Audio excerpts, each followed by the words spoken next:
celle des familles palestiniennes accueillant les prisonniers libérés par le gouvernement d'extrême droite israélien. Ces derniers étaient emprisonnés, parfois torturés depuis plusieurs mois, voire années, à cause d'une pratique administrative sans procédure légale, sans accusation portée contre le détenu et sans que leurs avocats ne puissent les défendre puisqu'ils n'ont pas accès au dossier. L'avocate de l'ONG palestinienne Adamer affirme que les prisonniers et prisonnières palestiniennes se comptent par milliers dans les prisons israéliennes et que la plupart sont des civils, victimes de cette procédure administrative dont la demande d'abrogation a été faite plusieurs fois à Israël par le Comité des Nations Unies contre la torture. Tous les prisonnières, toutes les prisonnières et tous les prisonniers politiques palestiniens doivent être libérés.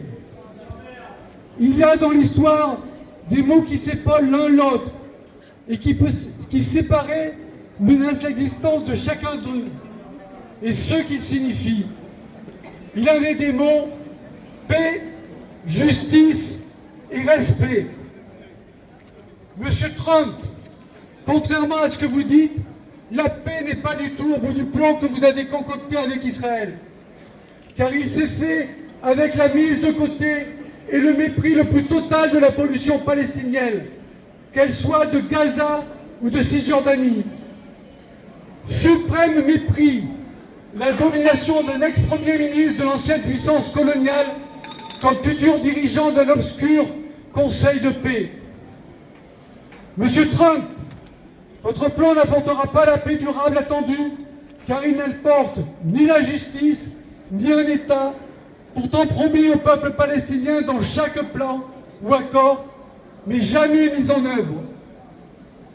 Monsieur Trump, votre plan n'apportera pas la paix durable attendue, car vous et d'autres continuez à armer un criminel de guerre dont vous avez osé dire à Knesset qu'il avait fait une bonne utilisation des armes fournies. Vous avez fait pourtant que Netanyahou et son gouvernement ne veulent pas d'un État palestinien. Ils veulent annexer toute la Palestine. Les foules gazaouis, retournant vers Gaza City, sont les témoins de l'attachement des Palestiniens à leur territoire. Vous savez aussi que les colons israéliens et l'armée génocidaire continuent à voler, piller et tuer en Cisjordanie et sont confrontés à l'opposition de ses habitants. Cette armée bombarde aussi par période le Liban, la Syrie, le Yémen. Il n'y a qu'un seul État dans la région, possédant en outre l'arme nucléaire qui menace de fait la sécurité des États voisins. Cet État, c'est l'État voyou d'Israël. Arrêtez les livraisons d'armes et de technologies à cet État. Arrêtez les relations commerciales, culturelles, sportives avec cet État. Obligez Israël à libérer Marwan Barghouti, le Mandela palestinien, qui a encore été agressé récemment. On pourra alors peut-être voir apparaître une lueur de paix définitive, juste et respectueuse de tous les peuples dans cette région.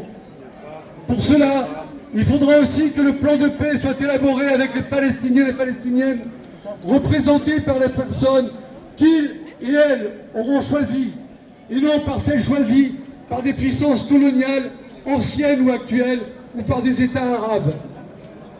Il ne faut pas, comme les accords précédents, qu'Israël obtienne ce qu'il veut, souvent inclus dans la première partie d'un plan qui en comporte plusieurs, puis qu'il poursuive sa guerre coloniale.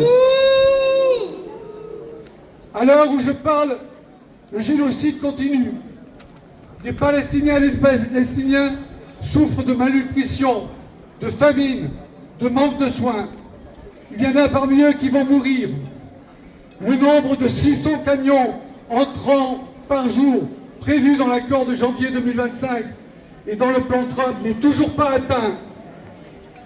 Les infrastructures sont détruites dans leur quasi-totalité, mettant en danger la survie de la population. Le système de santé de Gaza est en ruine et ne permet pas de faire face aux besoins sanitaires de la population. Jacob Granger, le coordinateur de Médecins sans frontières, dénonce l'obstruction d'Israël à laisser entrer des médicaments et des pompes pour que l'eau puisse être distribuée à la population. Plusieurs milliers de personnes ne pouvant être soignées à Gaza, vu la gravité de leur état, attendent de pouvoir être évacuées pour être soignées dans des pays qui sont prêts à les accueillir. Sinon, elles vont probablement mourir.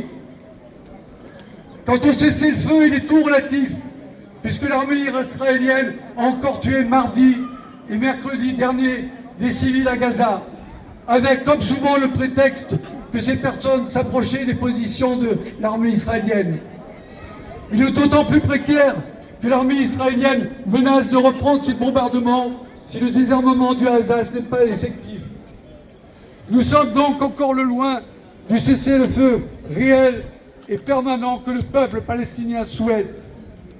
C'est pour cela que nous devons continuer à crier dans nos rues nos exigences pour une paix juste et durable, un cessez-le-feu permanent et notre soutien au peuple palestinien. Palestine vaincra, Palestine vivra.